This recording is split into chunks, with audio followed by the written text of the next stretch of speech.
Not for profit organisation में कुछ important terms use होते हैं जो बाकी चैप्टर से बिल्कुल अलग हैं, जो अब तक हमने नहीं पढ़े हैं।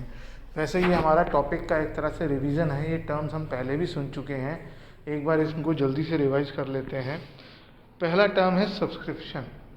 हर एक एनपीओ को रन करने के लिए पैसे की ज़रूरत होती है। बिना पैसे के कोई भी not for profit organization run नहीं कर सकता। चाहे वो स्कूल हो, चाहे वो हॉस्पिटल हो, चाहे वो एक मंदिर हो, चाहे वो कोई भी एनपीओ हो, उसको रन करने के लिए पैसे की ज़रूरत होती है रेगुलरली। और वो पैसा कहाँ से आता है? वो पैसा जो है मेंबर्स कंट्रीब्यूट करते हैं, मंथली, ईयरली, वीकली, जैसा भी रखा जाए, एक फ़ीस की तरह जैसे आपका होता है। तो ये मेंबर्स के थ्रू पैसा लिया जाता है। It is a membership fees paid by the member on annual basis.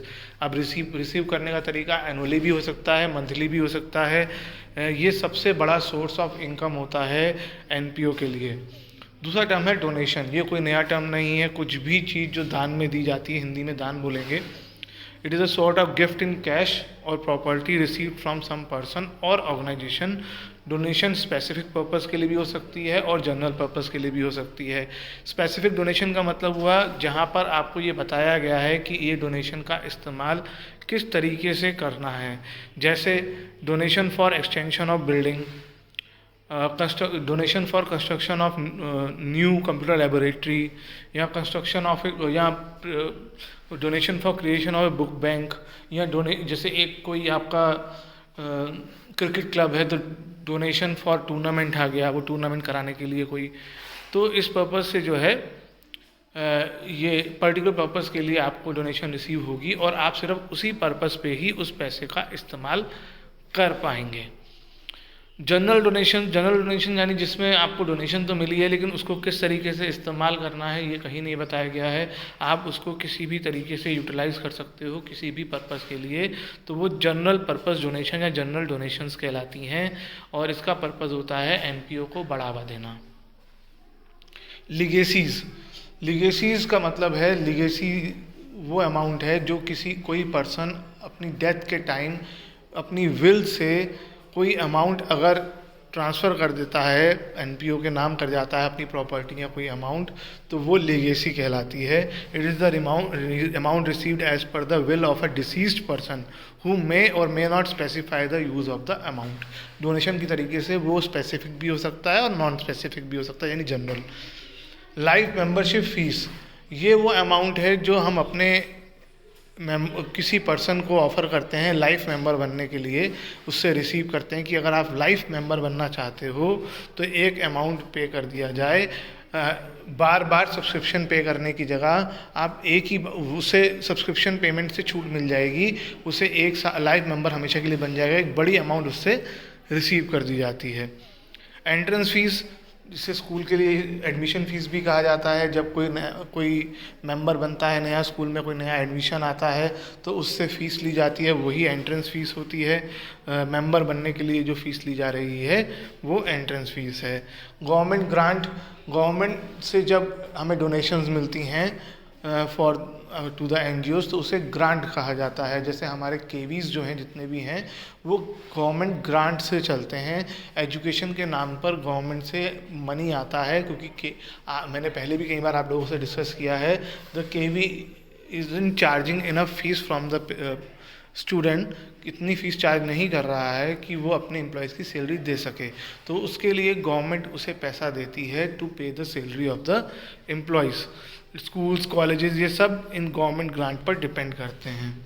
और again government grant particular purpose के लिए भी हो सकता है और जनरल पर्पस के लिए भी हो सकता है। ऑनरेरियम वर्ड आया ऑनर करने से। जो हमारे एम्प्लॉयज़ नहीं होते, अगर वो हमें कोई सर्विसेज देते हैं तो उनको जो पेमेंट की जाती है उनके काम के बदले, उसे ऑनरेरियम कहते हैं। इसका बहुत सिंपल सा एग्जांपल है। सपोज़ आपका एक क्लब है, स्पोर्ट्स क्लब है, और आपने एक क्रिकेट का टूर्नामेंट करवाया और आपने वहाँ पर बाहर से कुछ ऑफिशियल्स अपॉइंट करे। आपने क्या कहते हैं स्कोरर बुलाया, आपने अंपायर्स बुलाए और बाद में उनको रिस्पेक्ट के तौर पर कुछ अमाउंट पे करी, तो वो जो अमाउंट पेमेंट की जाएगी वो ऑनरेरियम कहलाएगा। ऐसे ही गेस्ट डॉक्टर्स आते हैं हॉस्पिटल्स में, स्कूल्स में गेस्ट लेक्चरर्स आते हैं, वो अमाउंट कई बार अमाउंट ले जाते हैं, तो वो ऑनरेरियम कहलाता है। एंडोमेंट फंड, एंडोमेंट फंड जो है वो एक गिफ्ट है, एक अमाउंट डोनेशन है जिसकी इनकम, उससे जो हम कमाएंगे, वो जो पैसा आएगा, मान लो किसी ने मुझे 1 लाख रुपए दिया, तो मैं उस 1 लाख रुपए का इस्तेमाल नहीं करूँगा, उस 1 लाख रुपए को कहीं इन्वेस्ट करूँगा। उस इन्वेस्टमेंट से जो इनकम आएगी वो भी पर्टिकुलर पर्पस के लिए ही इस्तेमाल की जाएगी, वो पर्सनल पर्पस के लिए किसी भी वो हम यानी एंडोमेंट फंड की भी इनकम स्पेसिफिक पर्पस के लिए इस्तेमाल की जाती है, वो जनरल पर्पस के लिए नहीं होती है। फॉर एग्जांपल एक स्कूल को एंडोमेंट फंड मिला फॉर पेइंग स्कॉलरशिप, तो एक उस पैसे से जो इनकम होगी उस पैसे को कहीं इन्वेस्ट कर दिया जाएगा, उससे जो इनकम होगी उससे एम्प्लॉयज़ को स्कॉलरशिप, स्टूडेंट्स को स्कॉलरशिप दी जाएगी।